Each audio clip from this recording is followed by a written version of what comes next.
nagpapasalamat sa Panginoon. Ang provision ng Panginoon ay sapat sa pangangailangan ng lahat. Tayo nagpapasalamat sa ginagawa ng Panginoon sa atin bilang simbahan. Ito po ay pinagkatiwala lang sa atin ng Diyos. At salamat dahil tayo pinagtiwalaan ng Diyos. Ipinaranas sa atin ang ganitong pagkakataon. Ipinaranas sa atin ng Panginoon ang ganitong sitwasyon. Kaya ang masasabi natin, purihin ang Panginoon, salamat sa Panginoon. Napangyari ang lahat dahil sa Kanyang kapangyarihan, dahil sa Kanyang galing, sa Kanyang husay, at hindi sa ating galing at husay. Ito'y dahil sa makapangyarihang Diyos natin. Kaya wala tayong maipagmamalaki kung hindi lamang ang ating Diyos na makapangyarihan ang ating ipagmamalaki. Kung ano ang nangyari at narating ng simbahang ito. To God be the glory. Ngayong umaga, tayo may tagapagsalita. At salamat sa mga preacher natin. Kaya ibang mga preacher, antabay kayo. Sana po yung maintindihan nyo ako, maunawaan nyo ako. Kapag talaga may construction dito, hindi pwedeng hindi natin po tutukan. At yung mga, ito, naranasan ito andiyan mo si Ace, magkulang lang ng 3 pako, sigurado tatakbo ka sa hardware. Kasi wala silang gagamitin. Mahirap naman maghanap ng 3 pako dyan sa bakuran. Mas mainam pang pumunta ka na sa hardware. Kaya yung unpredictable ang pangangailangan dito. Kung anong oras, kung anong pagkakataon. Kaya sana po maunawaan po natin, hanggang December hindi ako magpipreach. Okay, tawagin po natin ang ating preacher ngayong umaga, Preacher Alvin.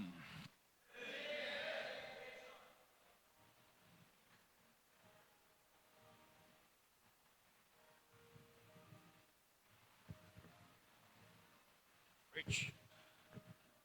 Amen. Maraming salamat po, Pastor. Parang mas nakakakaba pala pagka tiles na yung ating flooring, Parang nakakapanginig tumayo dito sa harapan. Ewan ko kung anong connection. Ayan. Good morning po sa ating lahat. Ayan, maraming salamat po sa Panginoong Diyos dahil binigyan na naman tayo ng pagkakataon na gamitin po niya bilang instrumento ng kanyang mga salita. Ayan. Ngayon po ay January pa rin, malamig. Yan. At nung nakaraang linggo nga, na-invite kami ng aming kaibigan na missionary na ngayon dyan sa may Tartaro, San Miguel, Bulacan, si Brother Alan. At nung nagsasalita na yung kanilang guest speaker, yung kanilang senior pastor na nagpipreach, kanina sabi niya, halos gusto kong matunaw dun sa aking kinauupuan nung nagte-testimony si Brother Alan, yung ating missionary dito sa Tartaro. Kasi ang puro binabanggit daw, pagkukwit, mula nung simulang mag-testimony hanggang sa matapos, puro pagkukwit yung binabanggit. Kaya gusto ko nang matunaw sa kinauupuan ko. Bakit ba ganitong missionary na ito? Imbis na i-encourage kami, gusto yatang mag-quit. Sabing ganon. Tuloy bumalik sa alaala ko yung dating message na nai-preach ko na po noong 2022 sa CBC SMB. At nawa po ay maging pagpapala rin ito sa atin ngayon. Kasi naging pagpapala ito noon sa kanila. Napansin niyo po ba yung ating mga hymns na may title na Onward Christian Soldier? Ayan. Meron pa isa, The Fight is On. Ayan, paborito daw sa kabila yan At saka yung Keep on the Firing Line. Diba, no? Ang husay ng pagkakakompose ng mga hymn na yan. Para bang parang pangsundalo, yung mga lyrics niya panggera. Alam na alam nung gumawa nito na tayong mga Kristiyano ay tiyak na haharap at humaharap sa mga labanang espiritual. At yung mga labanang espiritual na yan nangyayari araw-araw. Ayan. Parang sinasabi nung hymn, tuloy lang. Diba? Laban lang. Huwag kang susuko. Hindi ka wanted. Parang ganun eh. Dahil ngayon po ay unang buwan ng bagong taon, January, press na press, haharap na naman po tayo sa panibagong mga pagsubok at mga hamon ng buhay mananampalataya. Sure yun. Haharap tayo dyan. Kaya po ang mensahe para sa atin ng Panginoong Diyos ngayon ay makikita natin sa aklat ng Jeremiah chapter 20 verses 7 hanggang 9. Basahin po natin. Tumayo po tayo, babasahin ko po. Sundan po ninyo sa inyong mga Biblia. Sabi doon, Jeremiah chapter 20 verses 7 hanggang 9. O Lord, Thou hast deceived me, and I was deceived. Thou art stronger than I, and hast prevailed. I am in a derision daily, every mock at me. Verse 8, For since I spake, I cried out. I cried violence and spoil, because the word of the Lord was made a reproach unto me, and derision daily. Verse 9, Then I said, I will not make mention of him, nor speak anymore on his name. But his word was in mine heart as a burning fire shut up in my bones. And I was weary with forbearing, and I could not stay. Manalangin po tayo. Ama naming Diyos na nasa langit, maraming salamat po sa pagpapala niyo sa amin sa mga nakaraang mga linggo, Panginoon. Maraming salamat, Panginoon, sapagkat idinako ninyo kami dito sa inyong bahay-sambahan upang muli pakinggan ang inyong mensahe para sa amin ngayon. Linisin po ninyo, Panginoon, ang aming mga puso, ang aming mga kaisipan. Tulungan po ninyo kami, Panginoon, na maunawaan kung ano ang nais mong mensahe sa amin sa umagang ito. Pagpalain mo po ang bawat isa sa amin, hinihingi po namin ang inyong habag, ang inyong awa, alang-alang kay Kristo Jesus na aming Panginoon at tagapagligtas. Amen. Salamat po, makakaupo na po. Ngayon pong 2025, meron po siguro sa ating gumawa nung tinatawag na New Year's resolution. Ayan. Uso pa ba yun? Parang di na yata uso yung New Year's resolution. Kaya daw gumagawa ng mga New Year's resolution kasi ninanais natin na yung mga dating maling nakagawian ng mga nakaraan, mga pangit na pag-uugali ay baguhin, ayusin, at sa panibagong taon na ito ay maitama na. Ayan. Kaya yung sabi ng isang post, itong January, trial lang daw muna. Ang talagang umpisa niyan, February. Ayan. Yung iba naman, ang balak at plano this year, yan, may mga plano, may gustong baguhin. Yung iba naman, ang plano ngayong taon ay mag-healthy diet. Ayan. Talagang hindi na raw sila kakain ng Three Kings. Ano ba yung Three Kings? Burger King, Tapa King, Chow King. Ayan. Yung iba, ang goal naman, magpapayat na. Ayan. Kaya hindi na raw sila kakain ng kung ano-ano. Ang kakainin na lang nila yung pagkain ng mga anghel. Ano yon? Angel's Pizza. Ginutom tuloy akong bigla. Sa iba po, ang balak naman ng iba ay makapunta sa mga magagandang lugar dito sa Pilipinas. Gaya ng Boracay. Diba? Yung iba gusto sa abroad, sa LA, mga ganon. Sa California. Ayan. Tingnan ko lang kung gusto nyo pang pumunta ron. Meron naman, ang plano ngayong taon ay mag-ipon. Wow, maganda yon, mag-savings. Para mabili o maipagawa ang pinapangarap na bahay. Mabili yung pinapangarap na bagong cellphone na latest. Sana all. Ayan. Meron ding ang nagbabalak na ngayong taon na mag-propose. Mag-propose na sa kanilang minamahal. Ayan. Parang sinasabing, will you marry me? Parang gano'n, ano? Gusto nang mag-propose. At ang plano pa, doon magpo-propose sa Paris. Wow, ano? Sa parisan ni Diwata. Paris, kala nyo Paris ha? Paris pala. Maraming mga tao ang may mga magagandang plano at balakin sa tuwing papasok ang bagong taon. Pero po, ang nakalulungkot, ang katotohanan, ngayong bagong taon din na ito, may mga tao, partikular yung mga Kristiyano, ang nagbabalak na rin na tumigil na sa ministry. Huminto na sa pagsisimba. Hindi na magpatuloy ng paglilingkod. Mag-quit na.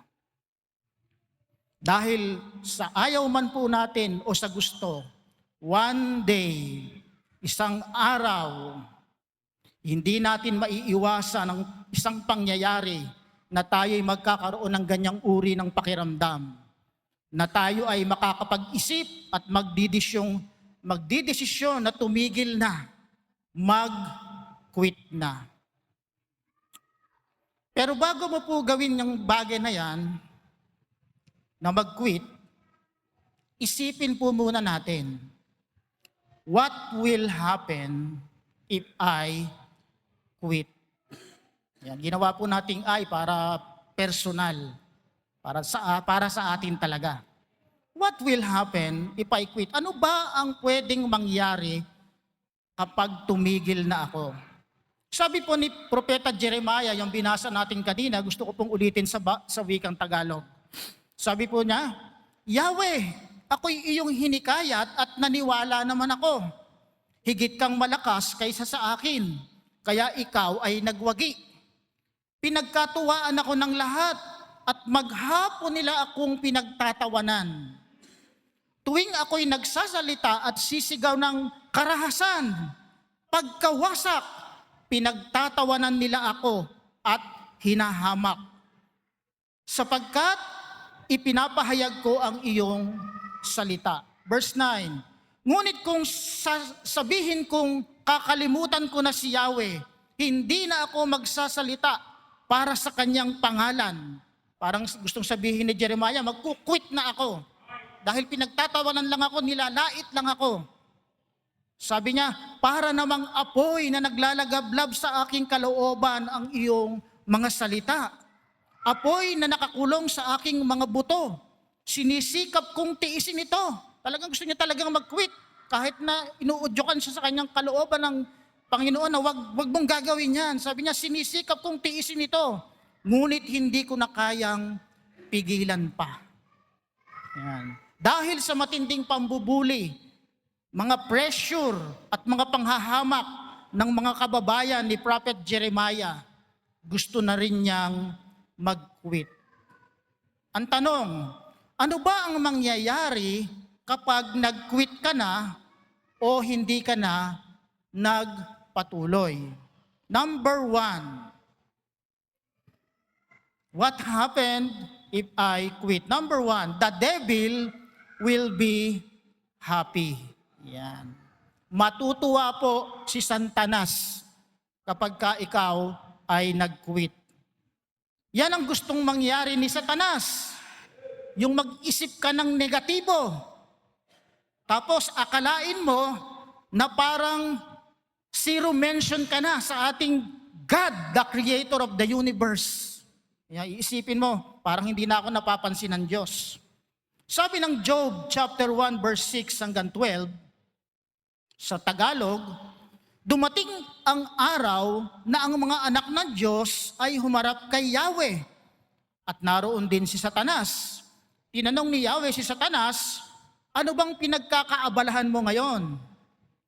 Nagpapabalik-balik ako sa lahat ng sulok ng daigdig, sagot ni Satanas. Verse 8, napansin mo ba ang lingkod kong si Job? Sabi ng Panginoon, na-mention itong si Job. Tanong ni Yahweh, wala siyang katulad sa buong daigdig. Mabuti siyang tao, sumasamba sa akin at umiiwas sa masama. Dugtong pa ni Yahweh. Verse 9, sumagot si Satanas, sasambahin pa kaya kayo ni Job kung wala na siyang nakukuha mula sa inyo? In verse 10, Inaalagaan niyo siya at ang kanyang pamilya at lahat ng ari-arian niya.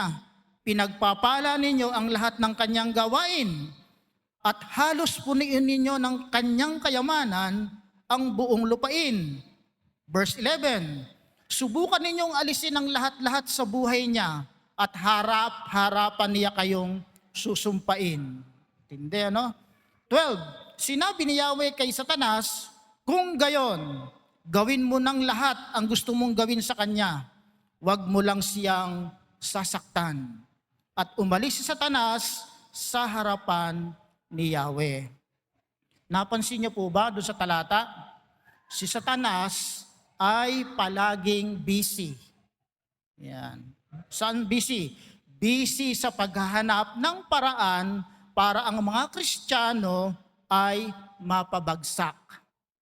Para ikaw ay mapatigil, mapahinto, mag-quit. Ano ang ginawa ni Satanas noon kay Job? Ina-accuse, di ba? Sumbong ng sumbong sa Diyos ng maling paratang. O kaya ka lang naman sinasamba niyan kasi pinagpapala mo. O subukan mong hindi pagpalain kung sasamba pa yan sa'yo. Nagbibigay si Satanas ng mga maling paratang. Inaakusahan si Job ng walang katotohanan. Kaya itong si Satanas po, siya talaga yung original na Marisol. Sulsol ng sulsol. Sinusulsulan ni Satanas para magalit ang Diyos kay Job. Pero ang nakakalungkot po, tayong mga Kristiyano, minsan nagiging ganyan din.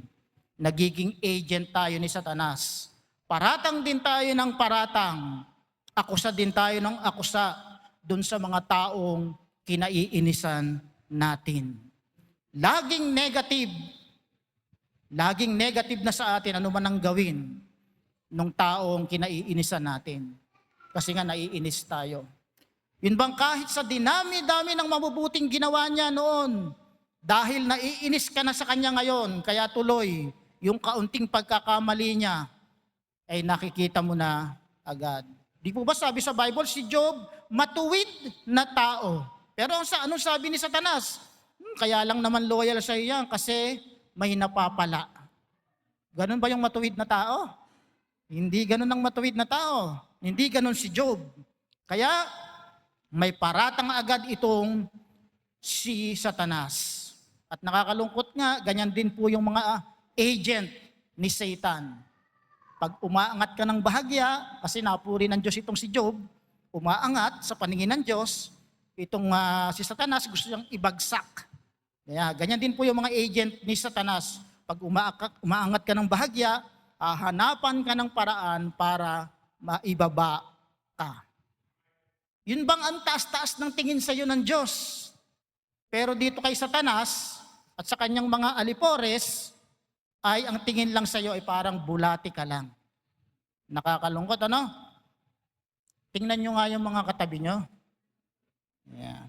Mukha ba siyang agent ni Satanas? Wag namang masyadong judgmental, ha? Slight lang. Ayan. O sige, tingnan nyo uli. Ayan. At isipin nyo, o baka naman siya yung isa sa mga pinagmamalaki at minimension ng Diyos kay Satanas na walang katulad sa buong daigdig, mabuting tao, sumasamba sa kanya at umiiwas sa masama. Yan, baka yung katabi nyo yon. Kaya gustong ibagsak ni Satanas. Yan. Amen. Nawa po, wala sa atin dito ang maging agent ni Satanas na maging dahilan ng ikakakwit ng ating kapwa Kristiyano. Dahil ang sabi ng Panginoong Hesus sa Matthew chapter 18 verse 6, but who shall offend one of these little ones which believe in me? It were better for him that millstone were hung about his neck and that he were drowned in the depth of the sea. Yan. Mas mahal ng Diyos yung maliit na ito na sumasampalataya sa Kanya kaysa dito sa taong nang o-offend. Sabi niya, mabuti pa mag-suicide ka na lang. Grabe, ano? Kaysa tisurin mo itong Kristiyanong ito na mahina pa ang pananampalataya. Kaya ang tindi po, napakaseryoso ng Panginoong Hesukristo pagdating sa usapang offend. Kaya nawa sikapin natin yung ating sarili na huwag tayong maging kasangkapan ni Satanas para maka-offend sa ating kapwa Kristiyano. Ano pang ginawa ni Satanas kay Job? Ginawang malungkot ang buhay ni Job. Pinatay yung kanyang mga anak. Lahat ng anak ni Job walang itinira.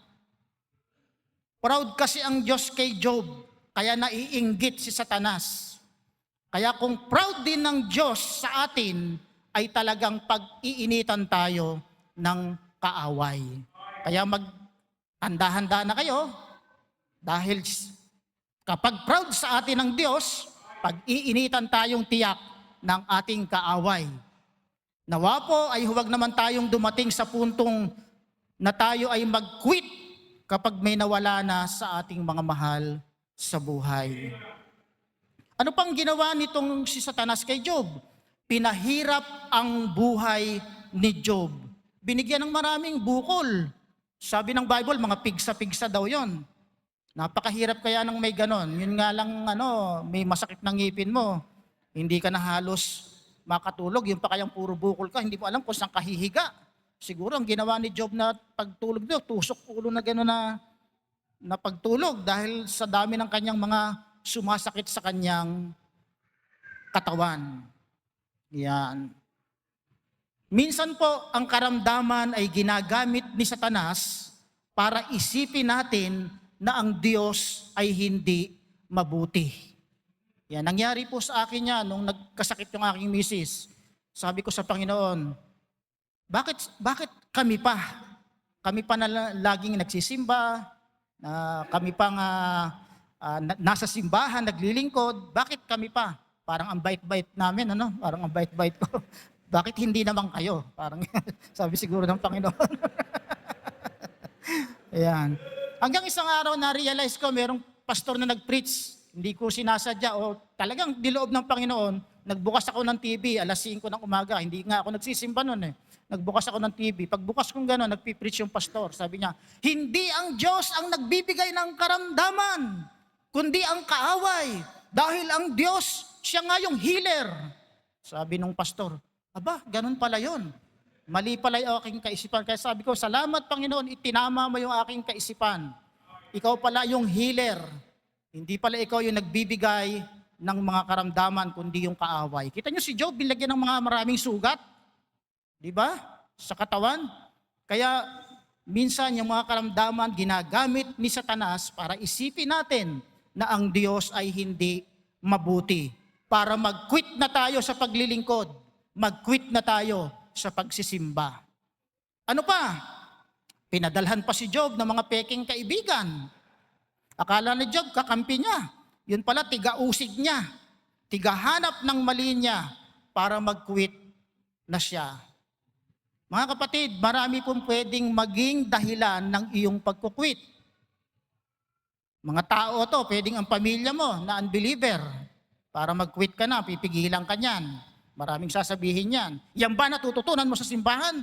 Yan, mga ganon. Kaya magkukwit ka na. Pwede rin yung mga nasa simbahan ang maging dahilan ng pagkukwit mo. Pwedeng mga key person. Yan, muntik na nga ako ng mga yan eh. Siningil ba naman ako ng 2 sunod ng late? Wala akong kapera-pera noon, pambira. Yan. Yung mga leader dito, pwedeng maging dahilan po yan ng inyong pagkukwit. Yan. Pwede rin yung katabi mo. Yan. Para lumipat ka na uli sa ibang simbahan. Kaya kapag may mga taong ganito na parang nag-uudyok sa'yo na mag-quit ka, sabihin mo sa kanila, quit playing games with my heart. Madalas na po nating naririnig na walang perfect na church. Tama ba? Walang perfect na church. Tama po. Kasi palaging mayroong mga tao sa bawat churches na gagamitin ni Satanas para mag-quit ka. Kaya paglipat mo sa kabila, meron din doon. Paglipat mo rin, meron din doon. Kaya mauubos na lang yung buhay mo. Kakahanap ng walang mang-o-offend sa'yo, ng walang magpapakwit sa'yo. Laging meron yon. Naalala ko tuloy yung kwento nitong mag-asawang si Tunying at si Truding. Bagong lipat lang tong mag-asawa na to sa baryo matahimik. Kaya nagtanong tong si Truding, sabi niya doon sa mister niyang si Tunying, Ying, totoo bang walang chismosa sa baryong ito? Sabi nung sumagot si Tunying, dati yon. Nung pang matalino ba? Dati yon nung wala pa tayo dito. Ayun. Ayan. Kaya mga kapatid, wag po nating pasayahin si Satanas.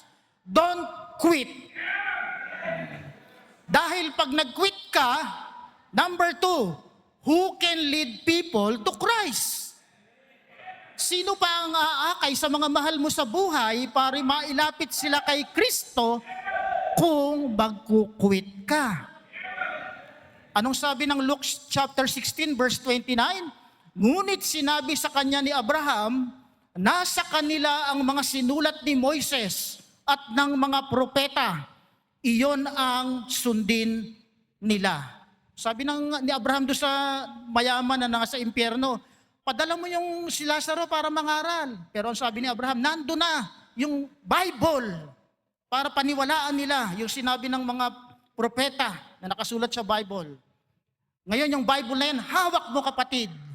Nasa sayo yan. Ikaw ang inaasahan ng Diyos na maging tigadala niyan ng mensahe ng pag-asa, ng pagtutuwid at higit sa lahat ng mensahe ng kaligtasan para sa iyong mga mahal sa buhay. Ngayon, paano pa sila mag-aakay o maaakay sa Panginoon kung magkukwit ka? Wala na. Kaya kapatid, huwag kang mag-quit. Akayin mo sila. Ikatlo, kapag ka nag-quit ka, you lost the opportunity to gather treasures in heaven. Hindi ka na makakapag-impok ng kayamanan sa langit. Sabi nga ng Matthew 6:21, sapagkat kung saan naroon ang iyong puso, ang naroon ng iyong kayamanan, naroon din ang iyong puso. Kasi nga ang pagkakataon para tayo makapag-gather ng kayamanan sa langit ay habang tayo'y nabubuhay pa sa mundong ito at tayo'y naglilingkod sa kanyang iglesia. Kaya kung magkukwit ka, ay sayang naman. Kaya kapatid, huwag kang mag-quit. Nag-iipon ka pa. Ipon lang ng ipon. Sabi ko nga noon, parang sa Lazada. Yung add to cart, lahat ng gusto mo, i-add to cart mo. Yan. Bawat paglilingkod mo, add to cart. Yan. Ipon ng ipon. Number 4, if I quit, somebody will follow me. John 21 verse 3, sabi ni Simon Pedro, mangingisda ako. Ito po yung yung namatay na ang Panginoong Hesus, tapos nakalibing, at itong sila Apostol Pedro, parang natabangan, sabi niya, babalik na lang ako uli sa pangingisda.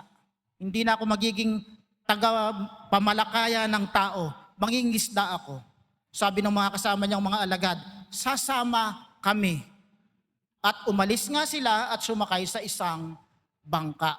Kaya kapatid, kapag ka ikaw ay nag-quit, sigurado may susunod sa iyo. If a father quit, his children will gonna quit also. Maging aral nawa sa atin ito na pwedeng sundan ng ating mga mahal sa buhay kung ano man ang ating gagawin ngayon. Kaya alang-alang sa kanila, pakiusap, magpatuloy ka. Huwag kang mag-quit kasi susundan ka nila. Ikalima, para hindi tayo matraffic. If I quit, I will live in miserable life. Jonah chapter 1 verse 3. Jonah chapter 1 verse 1 hanggang 3, tapos lulundag tayo sa 17. Sabi sa wikang Tagalog, sa lipi ni Zabulon ay may isang lalaking Jonas ang pangalan. Siya ay anak ni Amitay. Isang araw, sinabi sa kanya ni Yahweh, pumunta ka sa Ninibe, ang malaking lungsod, at pangaralan mo ang mga taga roon, sapagkat abot na sa langit ang kanilang kasamaan. Verse 3, sa halip na sumunod, ipinasya ni Jonas na magtago sa Tarsis, sapagkat inaakala niyang malayo na iyon kay Yahweh. Kaya nagtungo siya sa Jope at humanap ng barkong papuntang Tarsis. Nang maibigay na niya ang kaukulang upa, sumakay siya sa bapor kasama ng mga tripulante. Para po umigsi yung istorya, nung nando na sila sa laot, biglang bumagyo ng malakas na halos lumubog yung barko na sinasakyan nila Jonah. Itinapon si Jonah ng mga kasama niyang tripulante kasi nalaman nila na ito pala ang dahilan kaya tayo binabagyo, kaya tayo minagkakanda malas-malas ngayon dito sa barko. Kaya sige, itapon niyang malas na yan. Yan. Tinapon si Jonah sa dagat at sabi ng verse 17, si Yahweh ay nagtalaga roon ng dambuhalang isda, nilunok nito si Jonas at siya ay nanatili ng 3 araw at 3 gabi sa tiyan ng isda. Yan. Itong si Jonah, nag-quit. Inuutusan ng Panginoong Diyos, ito gawin mo. Ayaw. Tumalikod sa Panginoon, nag-quit. Kaya nung tumalikod siya, ayun, naging miserable ang kanyang buhay. Imagine niyo 3 araw at 3 gabi sa loob ng tiyan ng isda. Ganong discomfort yung kanyang naramdaman doon sa loob ng tiyan. Yung mga acid ng isda, siguro pilit siyang tinutunaw-tunaw, yung malansang mabahong amoy doon sa loob na 3 araw mong sinisinghot-singhot doon, yung gutom, yung uhaw sa loob ng tiyan ng isda. Dagdag pa yung puyat dahil hindi ka makakatulog doon, kilos ng kilos, tsak yung bituka na gano'n, pilit kang dinudurog eh. Kaya hindi ka makakapagpahinga. Pagkatapos, tsak na hirap din siyang huminga doon sa tiyan ng isda. Kaya kapatid, ang mga lumayo, ang mga nag-quit na sa paglilingkod sa Panginoon, sa panlabas lang po na anyo, mukha silang enjoy na enjoy. Akala mo enjoy na enjoy sila sa buhay nila dahil hindi na sila naglilingkod sa Panginoon, hindi na sila nagsisimba. Pero yung enjoy po na yon, enjoy now, pay later. Wala pong totoong Kristiyano na lumayo sa Diyos at mas sumaya pa ang buhay. Ganun po yon.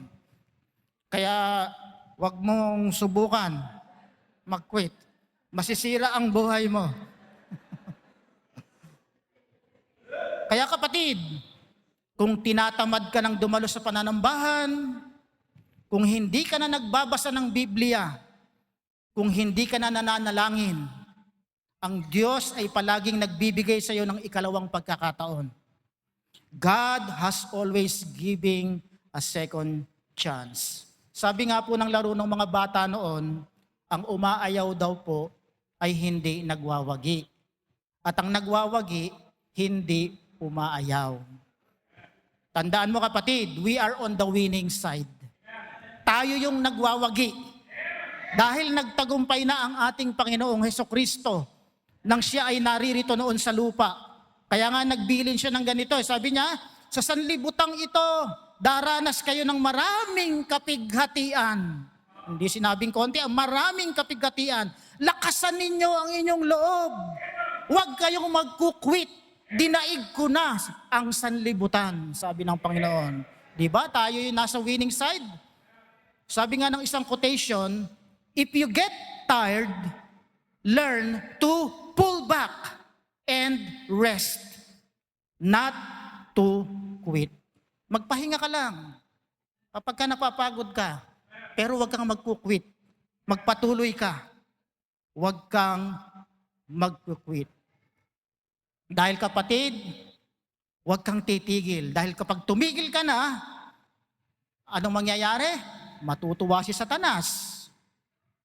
Sino pa ang mag-aakay sa mahal mo sa buhay? Patungo kay Kristo. Mawawala ang pagkakataon mong mag-impok ng yaman sa langit. At pag tumigil ka, gagayahin ka nila. Pananagutan mo yan. Kapag tumigil ka sa paglilingkod sa Panginoon, magiging miserable ang buhay mo. Ayaw natin yon. Kaya huwag kang hihinto. Marami pa tayong kakaharaping laban. Marami pa tayong gagawing paglilingkuran. At sasamahan tayo ng ating Panginoong Jesucristo. Pakatatag ka, keep on the firing line. Don't quit. At sa mga bisita po natin, tanggapin po natin ang ating Panginoong Jesucristo bilang Panginoon na tagapagligtas. Kasi hindi siya nag-quit, hindi niya sinukuan kahit yung kamatayan sa krus para lang mabigyan ng katubusan ang iyong kasalanan, para magkaroon ka ng kaligtasan. Huwag kang mapunta doon sa tiyak na kapahamakan sa impyerno. Tumayo po tayong lahat at tayo po'y manalangin.